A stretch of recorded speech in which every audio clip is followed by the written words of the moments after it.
Welcome back. I'm Stephanie Ruhle. We're entering another huge week in the impeachment probe. And as the inquiry enters its sixth week, there are some major questions we're hoping to get answers to. 11 people are set to testify this week. And this morning, we learned that the first 4 will not show up. The bigger question after that, will any of the others? And if they do not show up, what will Democrats do? Will they move forward without this key testimony? We're also looking to see how transparent the process will get. Will we see the transcript from the depositions, and will the president accept them? And each side crafts its own strategy. Will President Trump and Republicans get on the same page? We'll be digging into all of that today and the rest of the week. And here to help me do that, Steve Israel, former Democratic congressman from New York and director of Cornell University's Institute of Politics. Matt Gorman, Republican strategist, former NRCC communications director, and former aide to Jeb Bush and Mitt Romney. And David Drucker, senior political correspondent at the Washington Examiner, who also sat down with the president in an interview just last Thursday. David, the president keeps arguing that there was no quid pro quo. Republican senators are now trying to say, even if there was, it's not an impeachable offense. Take away legal. From a political standpoint, what do you think of the strategy? Well, it's a strategy. I'll give him that. And I think what does that well, one of the ways in which you try and deal with doing something that some people might find to be wrong is to basically own it, Stephanie, and then say there was nothing wrong with it. You're not running from it. You're not hiding it. You're agreeing that what people are reading in the summary transcript of this telephone call is exactly what they're reading. You're just saying that, in fact, there's nothing wrong with it. That's not what they did until denying it didn't work.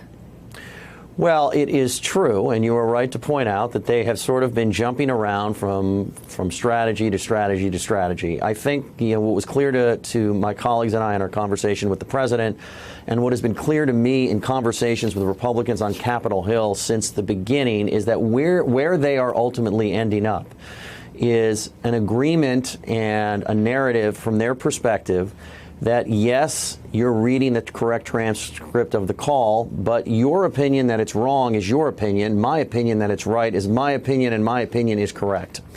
And I think this is what you're going to hear from them most of the time. I think it's one of the reasons why we've heard some signals from Senate Republicans that, okay, maybe it was a quid pro quo. Who cares? It's not impeachable.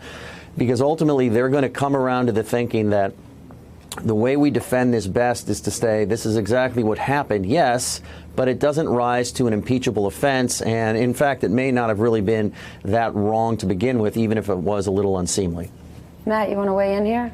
No, I think David makes some good points. I mean, look, I think this has been a broader issue. We talk about the messaging operation among Republicans around this, or the so-called worm around this. A perfect example is with the Vindman stuff last week. Again, those outrageous statements about Vindman's patriotism and allegiances were done in the immediate aftermath of the story popping that night, and in the very early morning before Republicans were able to really marshal their resources. Now, really what the messaging operation of the White House and Republicans need to make sure they're doing is getting that guidance out to surrogates and White House officials immediately. So that way we don't have people going off script and really ruining a whole day's worth of press in terms of that thing. And so, look, I think Trump is his own communications director. It's why you're seeing some of these tweets about the transcripts and things like that.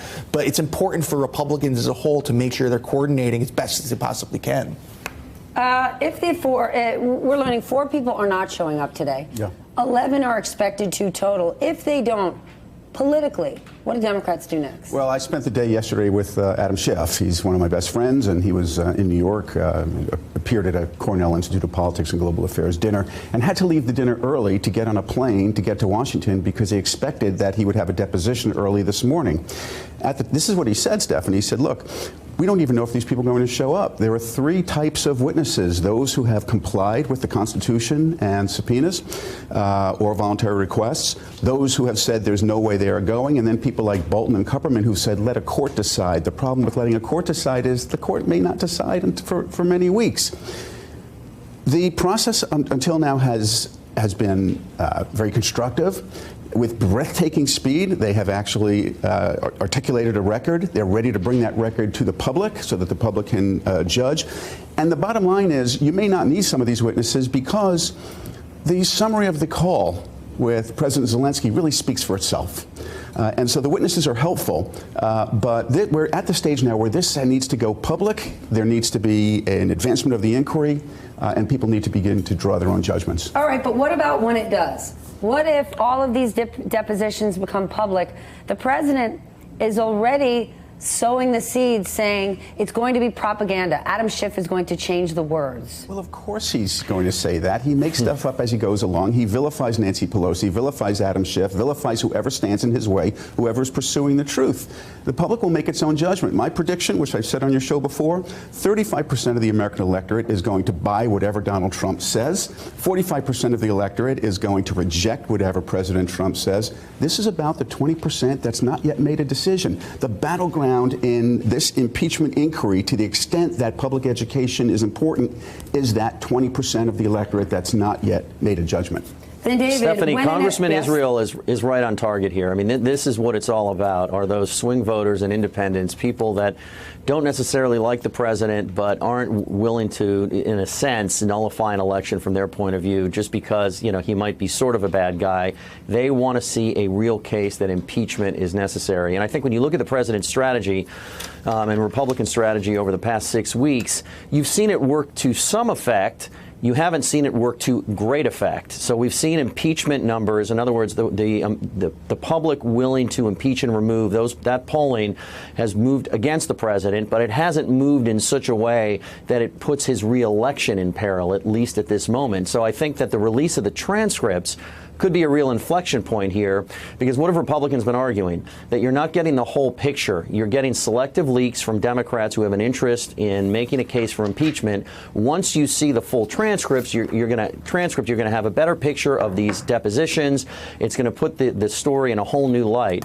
So this is going to come out, and it'll be interesting to see how the public reacts to this. Will Republicans finally have more information to show, or are Democrats going to be able to say, as we told you, there is no there. The president is just in a lot of big trouble. Well, over 100 hours these people sat down for and spoke to members of Congress. It'll be interesting if we get to hear what they actually said. Hey there, I'm Chris Hayes from MSNBC. Thanks for watching MSNBC on YouTube. If you want to keep up to date with the videos we're putting out, you can click subscribe just below me, or click over on this list to see lots of other great videos.